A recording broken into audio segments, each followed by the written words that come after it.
नमस्कार। हिंदी की कक्षा में आप सभी का स्वागत है। प्यारे बच्चों, आज हम शमशेर बहादुर सिंह जी द्वारा लिखी कविता चांद से थोड़ी सी गप्पें के बारे में पढ़ेंगे। कविता शुरू करने से पहले मैं आपको कवि का संक्षिप्त में परिचय बताना चाहूँगी। शमशेर बहादुर सिंह जी हिंदी के सुप्रसिद्ध कवि हैं। इन्हें कोमल भावनाओं का कवि भी कहा जाता है। इनका जन्म 1911 में देहरादून में हुआ।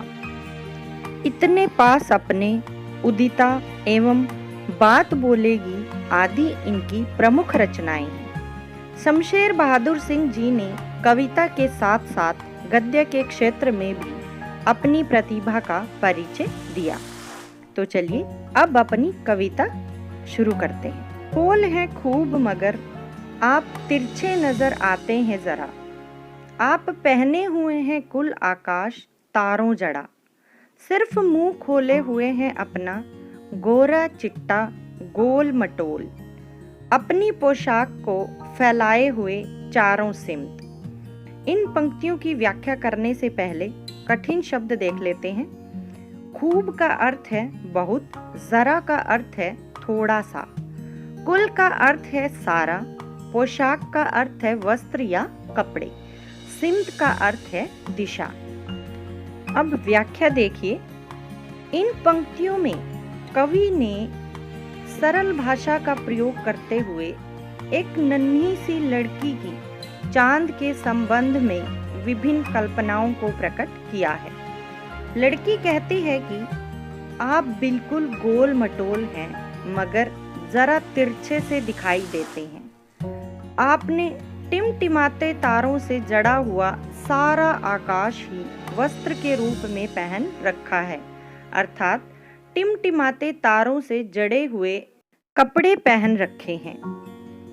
वह फिर सोचते हुए चांद से कहती है कि आपका सारा शरीर तो आकाश रूपी वस्त्रों से पूरी तरह छिपा हुआ है।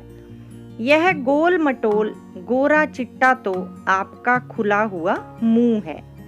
आप अपनी पोशाक को अपने चारों ओर सभी दिशाओं में फैलाए हुए हैं। अब आगे देखिए। आप कुछ तिरछे नजर आते हैं जाने कैसे, खूब है गोकी वाह जी वाह, हमको बुद्धू ही नीरा समझा है, हम समझते ही नहीं जैसे कि आपको बीमारी है। गोकी का अर्थ है यद्यपि, बुद्धू का अर्थ मूर्ख और नीरा का मतलब है बिल्कुल। लड़की चांद को संबोधित करते हुए कहती है कि मुझे पता नहीं पर आप थोड़े से तिरछे दिखाई देते हैं। यद्यपि आपका यह रूप और आकार सुंदर है पर हम आपको भली भांति जानते हैं। क्या आपने हमें नीरा मूर्ख समझ रखा है? क्या हम समझते नहीं हैं कि आपको एक बीमारी है घटने बढ़ने की?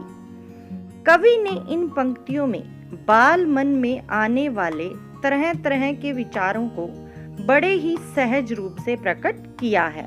अब हम अपनी अगली पंक्तियों की ओर बढ़ते हैं। आप घटते हैं तो घटते ही चले जाते हैं और बढ़ते हैं तो बस यानी कि बढ़ते ही चले जाते हैं। दम नहीं लेते हैं जब तक बिल्कुल ही गोल न हो जाएं। बिल्कुल गोल, यह मर्ज आपका अच्छा ही नहीं होने में आता है। दम का अर्थ है सांस, मर्ज का मतलब रोग या बीमारी, गोल होना यानी पूरी तरह से गोल, और दूसरा अर्थ यहाँ पर लिया गया है गायब होना। तो यहाँ पर लड़की अपनी कल्पना में चांद से बातें करते हुए क्या कहती है?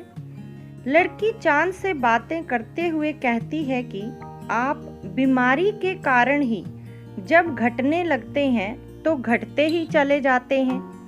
आपका आकार छोटे से छोटा होता जाता है और फिर आकाश से गायब ही हो जाते हैं। लेकिन जब आप बढ़ने लगते हैं तो बढ़ते ही जाते हैं। आपका बढ़ता आकार रुकने का नाम ही नहीं लेता जब तक कि आप पूरी तरह गोल मटोल नहीं हो जाते। आप बढ़ते ही जाते हैं। पता नहीं घटने बढ़ने की यह बीमारी आपको कब से है। आपको यह ऐसी बीमारी है कि ठीक होने में ही नहीं आती।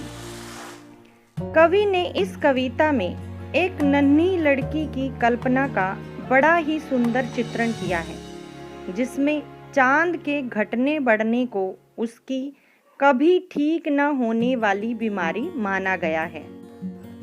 बड़ी ही सरल और भावपूर्ण भाषा का प्रयोग करके संवादों में सजीवता का गुण प्रकट किया है।